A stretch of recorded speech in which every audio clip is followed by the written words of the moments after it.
The pitch. Riley crushes one. Deep left field. Gone!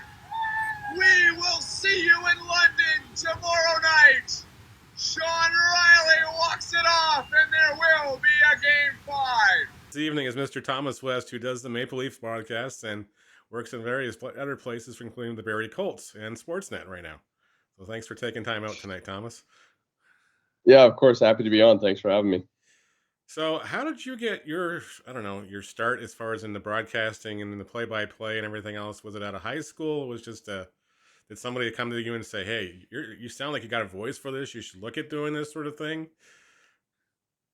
Well, I got very lucky initially and got into sport media at the time. It was called Ryerson, now TMU, in Toronto. And at that time, it felt like it was just kind of luck to be able to get into that program and kind of immerse myself in that. But before, in high school, when I was doing my applications, I looked at the word sports and I was like, oh, this might be fun and something I could do. And then it ended up being something that I was a lot more passionate about than just that when it was all said and done. And, that's kind of what led me into the broadcast industry. And then just kind of expanded my horizons from there.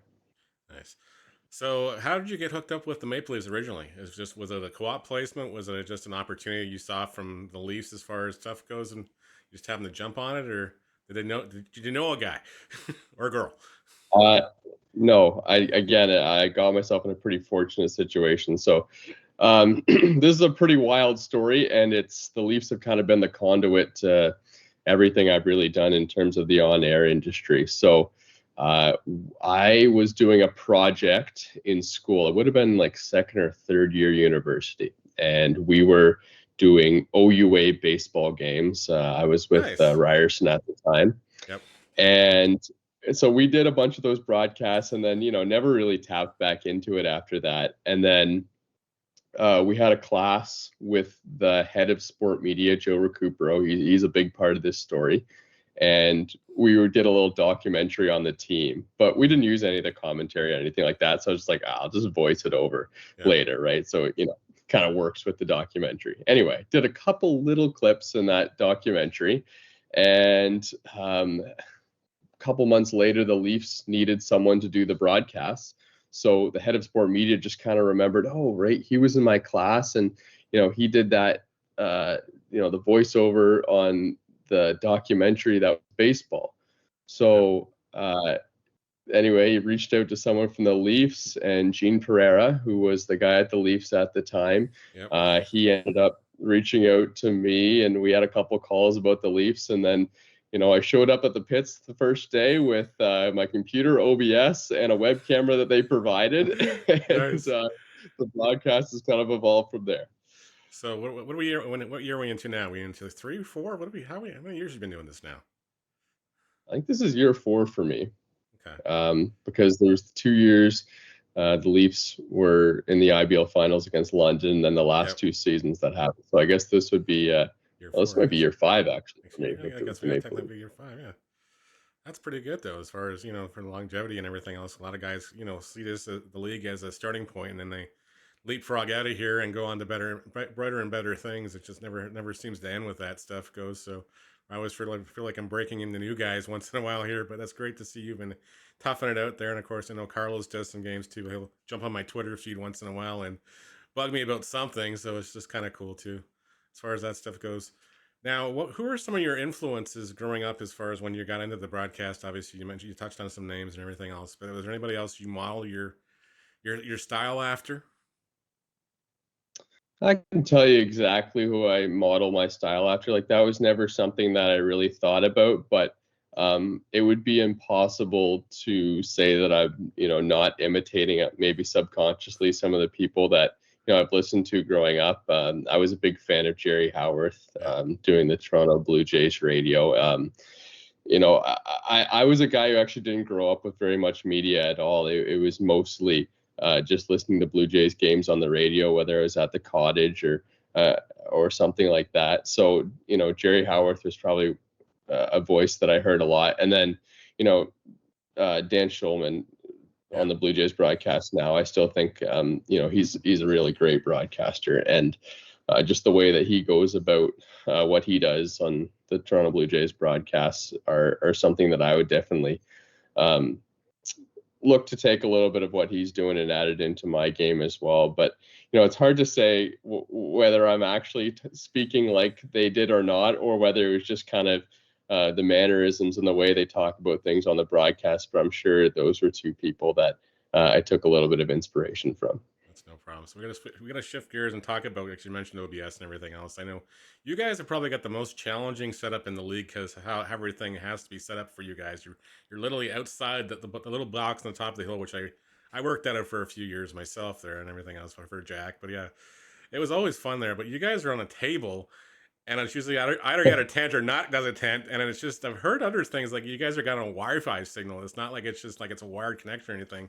So I guess it kind of goes in and out depending on how the weather is in the area too. You poor guys. Yeah, I mean, trying to improve the Maple Leafs broadcast has been a personal goal of mine. Like, I'm not someone who's trying to be an on-air commentator later in life. I mean, it's a hobby for me, and same as I'm just as proud, if not more proud, about the production quality of the things that I do than the actual on-air. Just being the play-by-play voice of the Maple Leafs is kind of just a bonus that I get to do aside from setting everything up, because I'm there at Christie Pitts like 4.5 hours before the game, running cables. We don't have any permanent setup. There isn't a single thing that's set up for me every single time I get there. I come in there. Yeah, I get the switcher going, get the tent pegged down to make sure we don't blow away, which we have here and there when, it gets too windy, and trying to, find a contingency plan for how we're going to do the broadcast when the rain inevitably starts, blowing in through the tent and whatnot. But it's been a challenge, but one that's, just kind of been a 5-year project. And I expect this year, every single year we've been getting better with the Maple Leafs in terms of production quality. I mean, we introduced a center field camera last year, which was something that I was really proud of on the Leafs broadcast. And, we're just going to keep getting better from there. That's awesome. No, as far as that stuff goes, like we've all struggled with it. I know we in Guelph we've had some issues. Heck, we got cameras hit during games. I almost had heart attacks because of it, but that's beside the point. So the guys will laugh about that. It's just because, like, he's gonna stew for a few minutes, and you're sitting there, and you can't control those things because, again, it's just like how you have to set up in some of these ballparks. It's like, well, the camera's unfortunately going to be right against the screen, and if the screen moves, it's going to move the camera. But then it does happen inevitably, and we actually did take the one shot. The ball went right off the camera. It's fine, but there's actually a freeze frame of the ball hitting the camera, so it's a nice souvenir and all. But it's just like at the same time, like, thank God it stayed alive. Yeah, I've got my camera in center field, just kind of precariously perched above the fence, just waiting for a home run ball to hit it. And as you know, Christie Pitts, home run balls fly out of there pretty quick, and you might get a couple wall scrapers too. But luckily, I've never had one that's even close. But the biggest problem has been the camera just blowing down, or the wind starts coming down, and we got to find some kind of protection for the camera. So I've got the camera in a plastic bag wrapped around it or something like that. So, it's so true though. Like I know Matt in London will tell you horror stories about their center field setup too, because especially when it starts to pour rain, there's only so much you can keep off the elements here as far as everything else. And of course, London, when it comes down hard. And of course, Christie Pitts, you got maybe 5 minutes tops before you're soaked. As far as everything else goes, if you guys get rain, it's coming down fast. Yeah.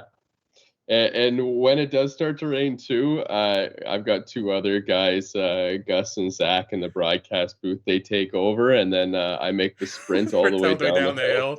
Oh man, you are a brave man. It's all my equipment, right? So I'm the one with the invested interest in trying to keep it safe. So I'm sprinting down, and I'm getting the chirps from the Bushmen on the way by mid-game too. How are the Bushmen, anyways? We haven't heard anything from those guys all winter. Like, I'm curious to see how they're handling the Salazzo move and everything else, how they're adjusting to the new roster. I'm just worried about those guys because nobody's heard from them.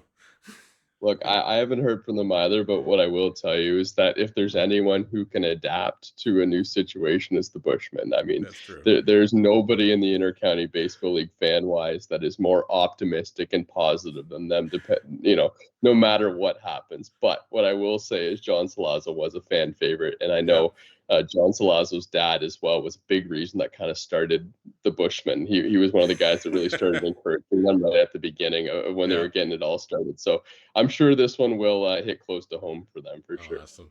So we got to talk about the chirps. Of course, the Bushmen are notorious for the chirps. Have you ever been on a broadcast and completely just lost your train of thought because whatever came out of their mouths, or just like completely busted a gut?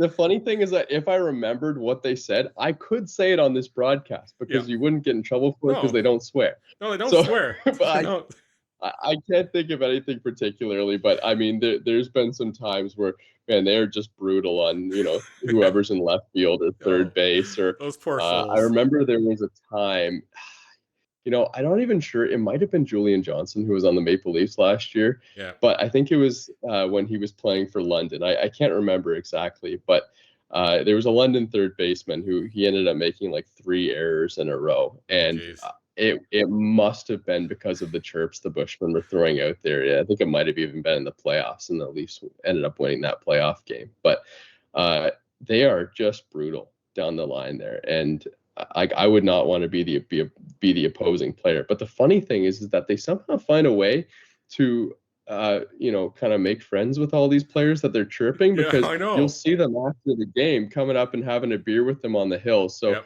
they're just maybe the most diplomatic chirping fans that you can have. Diplomatic and chirping. That's like the politically correct hecklers out there. I like it. So you've always had some memorable calls. Of course, I think the Riley call of the home run, the walk-off in the second championship and everything else is definitely up there as far as that stuff goes. But what else is up in there? If you have to pick up a couple that you definitely would want to stick around and say, okay, I love how I did this one, or whatever else, or just how it naturally flowed out, or flued. That's not the sound right. How it naturally flowed out. Well, I will say the Sean Riley one would have been out of pure relief more than anything else, because I remember it was freezing cold. We were like 13 innings deep into that game in the playoffs. And, I've never been one to kind of even think much about like the home run calls or anything like that. Like my big thing is everything that's not a home run call, or if it's hockey, everything that's not a goal call. Like I think like there's so much value in what you do when it's not the thing that's actually getting clipped on social media, because most of the time that's what the fan is going to end up watching. Well, exactly. So I can't even really I've never really thought about it like a specific call or anything like that. But I mean, the Sean Riley home run would have been the one that I would have brought up for sure. Like that was just an unbelievable moment. And, it was at the time I was so new to the Intercounty Baseball League, which I think made it even more incredible. And just, with the kind of player that Sean Riley was, like he was just unbelievable, right? Like a guy, over 40 years old with the power that he's just a fireman coming down and literally just saving the day, sleeping in his car. Yeah. So, I mean, there's just all those things that kind of went into it. I can think of when John Salazzo had just changed his walk-up song to the Orange Blossom Special. That was the only time I think I really thought about what I was going to say, because I knew that was, just such a great one with the choo-choo and everything that he had going. So I think I remember wanting to add an Orange Blossom Special reference in for that. But other than that, I can't think of any. No, that's a cool. I know it's a hard thing. Like I don't try to get myself caught up into it. I've done so many games and everything else. There's occasionally sometimes the excitement will slip out just because it just happens. It's just natural. But it's just like I try to keep it low key and try to present the story as it's the story. I'm not trying to be one side or anything. But sometimes you just the fan and you slip, the baseball fan and you still slips out. Oh yeah, there's been some times where I wish I'd turned down the audio levels a little bit before I got into one. Like there's no question. When you're up there in the commentary booth, especially, you get into those long games, like that 13 inning game against Yeah. London or any of those long games. Like you got to just kind of live the game and kind of be a part of the game, because if you're not, you're just sitting up on a hill in the cold and early summer. So So, you got to exactly. really kind of get into it. So if you were doing an elevator pitch for the casual fan who's never been to a Maple Leaf game in Toronto, how would you entice them to come sit down there and on the hillside and enjoy a game? Well, I mean, it's the only place you can go watch free baseball True. in the Intercounty Baseball League, or anything that's as high level as what you get in the Intercounty Baseball League. And I don't think there's a more interesting um, game of baseball in Canada, or anything that I've watched in the Intercounty Baseball League, because it's you look at the Major League Baseball, right, and it's the top level of the game, and Yep. everyone's the best possible player that you could get.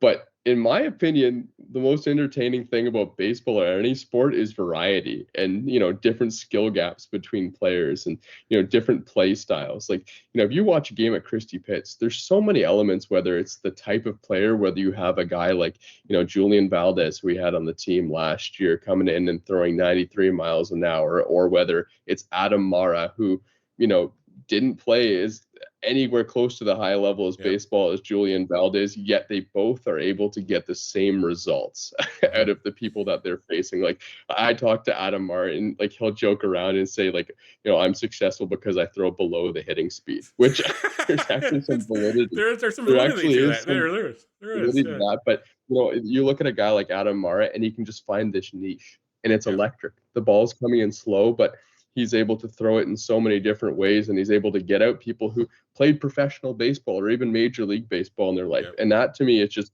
fascinating. And if you look at the Toronto Maple Leafs this year, we've got Ayami Sato, who Yep. is going to be absolutely fascinating, being the first female baseball in the Intercounty Baseball League. I don't know, if we've ever seen anything quite like this, right? When No. you're seeing the best female baseball player in the world. I mean, I think she's just pretty much undisputed as that. And we're going to see what that looks like facing Yep. Intercounty Baseball League players. So I think the Intercounty Baseball League and coming and watching Maple Leafs games is just about the most fascinating brand of baseball you're going to get. That's an awesome spot.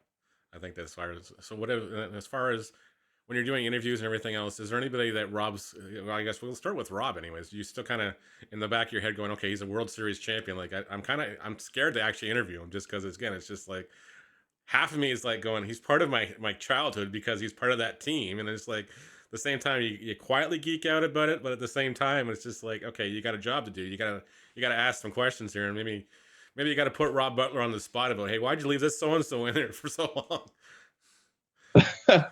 Yeah, totally. It's insane. Like, if you told me when I was 13 years old or whatever, or coming into high school, or even when I was in sport media in first or second year, that Yep. I would have an opportunity to interview a World Series champion, like Yep. that would have absolutely blown my mind. But I think you also get to see it from a different perspective. Like, all these players, it's not about you know the championships that these guys have won. Like, they're all like their own individuals as Yep. well. And Rob Butler's a guy, man, like, what a baseball player, just the way he was able to do it. And I've talked to Rob Butler, and I've even kind of poked fun at his batting stance that he had when he was playing, being all crunched Oh man. over. But Yep.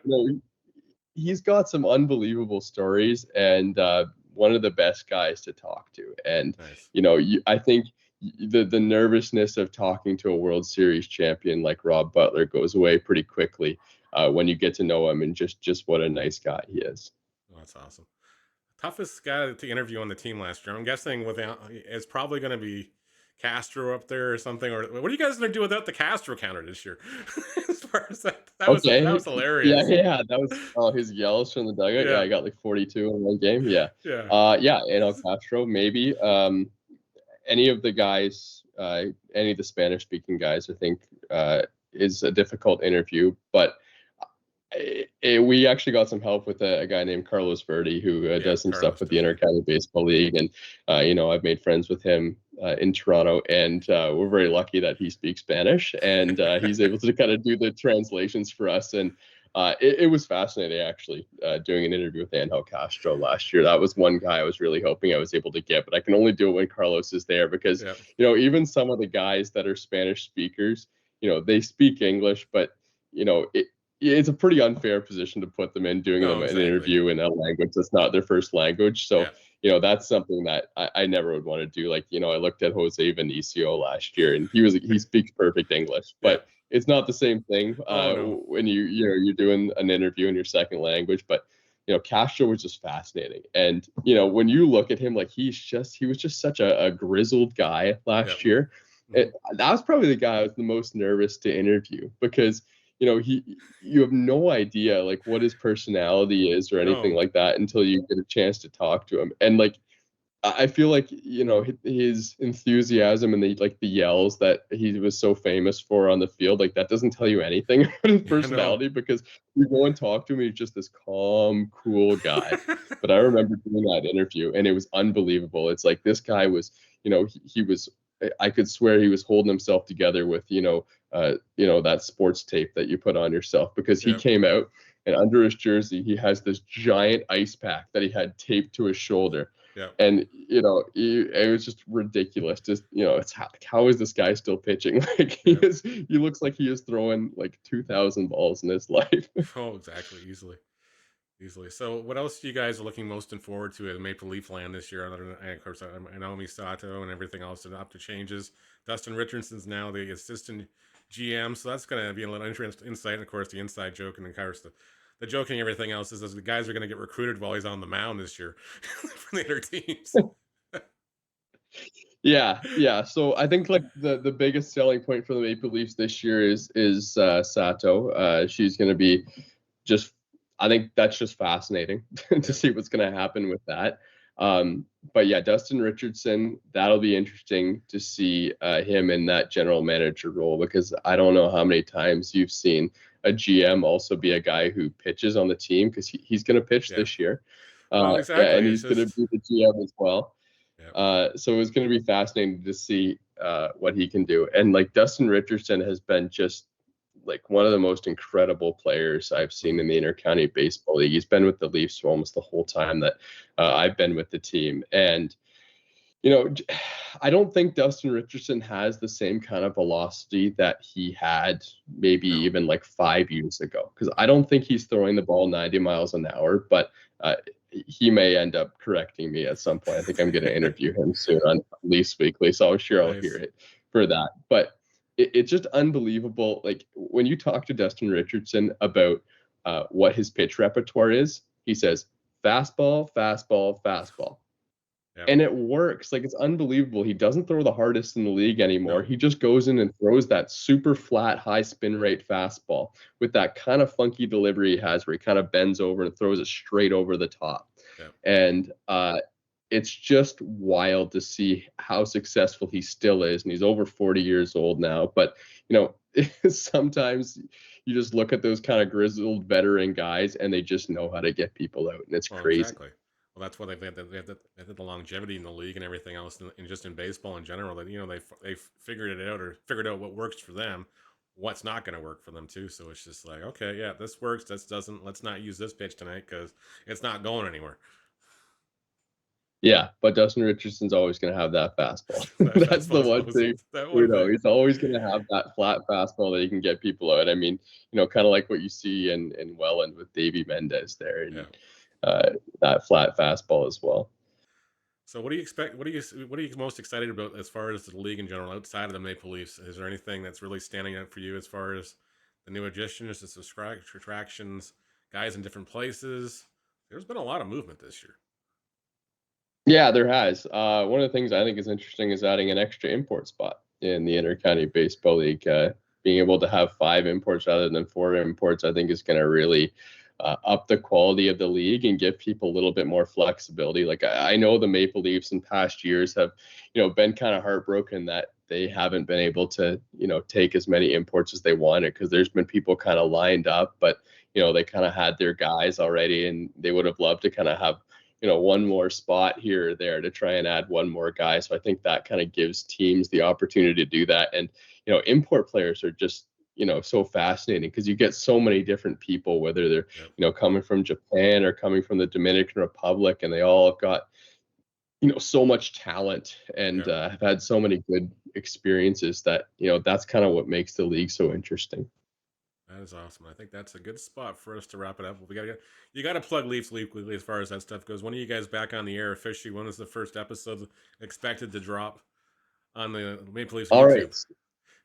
Yeah, so you got me at a good time. I'm not sure when this is airing, but I just finished the first episode today.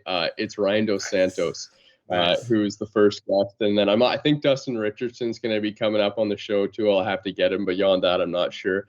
But the first episode with Ryan Dos Santos is pretty fascinating. I'm not sure if a lot of people know this, but Ryan Dos Santos had non-Hodgkin's lymphoma early in his life, and it's been an unbelievable to just kind of put that Wow. episode together and hear that story. So you'll hear that on the first episode of Leafs Weekly, and I think some people will be pretty inspired by what he's been able to do and how good his baseball has been able to be after being 10 years old, beating cancer. And I won't get into it too much because it's all in the episode Nope. there, and he tells it best. But I'm really excited for people to be able to watch that.